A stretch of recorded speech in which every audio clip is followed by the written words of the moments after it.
Hi, I'm Achula from St. Joseph College of Arts and Science, welcoming you to this YouTube channel. This video is for the paper Shakespeare.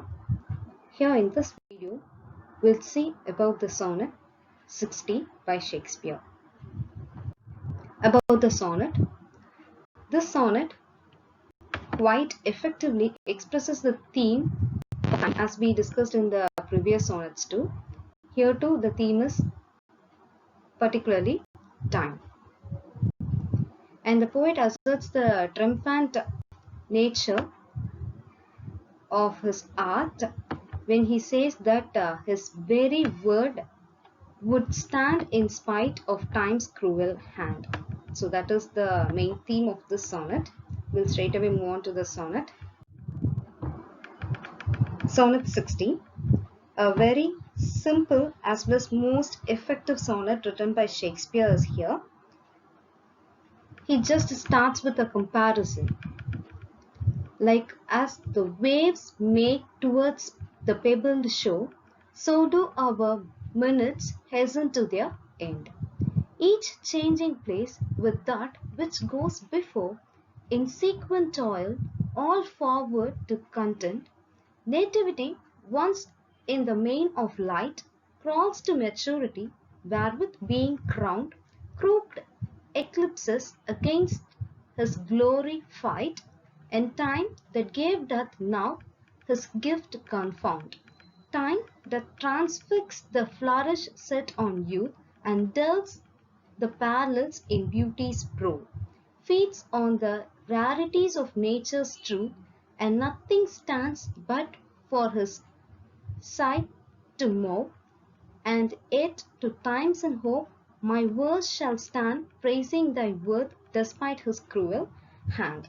Here, as the poem briefly opens, it just says that as the tide comes in and covers up the pebbles on the shore, our lives are relentlessly heading towards death. Each minute replaces the previous one in a linear sequence, forever moving forward. Our births, which were once new as in full daylight, now give way towards our maturity, and as soon as we are crowned with middle age of our lives, begin to darken within the onset of old age and death, as time which gave us life now threatens to take it away again. That is the first thing that Shakespeare wants to convey to us. Nature gaveth everything. That is nativity once in the main of light. As the waves move towards the shore, our life will move towards end. So first nativity, when we are very old, very young, it is the tender age of us, and we crawl to maturity, and we'll be crowned at a moment. When we are crowned, all the problems creeps into us, and we started becoming old, and after the crooked eclipses used to glorily fight with us, and the time once gave us everything, the younger life, the happiness, the wealth, and so, all will be taken out by the time itself. The God who gives will take everything. That is the truth there. Time that transfixes the flourish set on youth. It just starts taking everything from us in the second part of us. Time sets our youthful looks in place, craving wrinkles on our beautiful brows, and feeds on the genuine wonders of our beauty, and everything exists for time, like death, to mow down with his scythe. That is the true line there, because no one can escape from the nature of uh, death. So death is inevitable to all. We can't cheat time. That is given here. Only time is a bloody tyrant. He can overcome everything. So we can't withstand the time and live long and long and long without death. So that is impossible. He clearly points out that in the line there.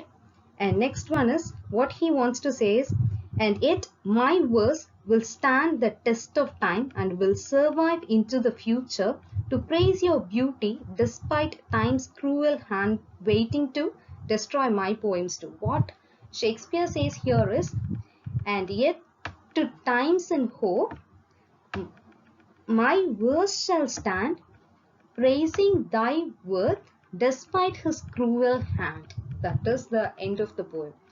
Whereas as a wave marks to the shore, our life will go to end.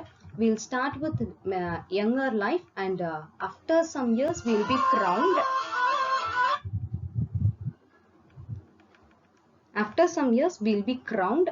Next to it, what he says is, once we crowned after an age, we'll become adult, we'll become very old, and after that we used to face death. My dear fair youth, you can face death, but my poem will talk about you forever and ever, as if my poem can't be destroyed by time. Even though he wants to destroy my poem also, my poem will never be destroyed. That is true now. We now read Shakespeare's poem. That's the end of the sonnet. A quick reference section is given here. You can verify for it. There is no more symbolized images. Just a pebble shore is given there, and time as well as. And a short summary of the poem is given. Just go through this. The poet says that as the waves hasten towards a pebbled shore, our minutes takes us towards our end. Each action follows what goes before it. When the child grows to maturity, malice fights its way into its mind. Time, which blessed the child with gifts once, begins to destroy them. Beauty, which runs concomitantly in youth, takes leave if one becomes old.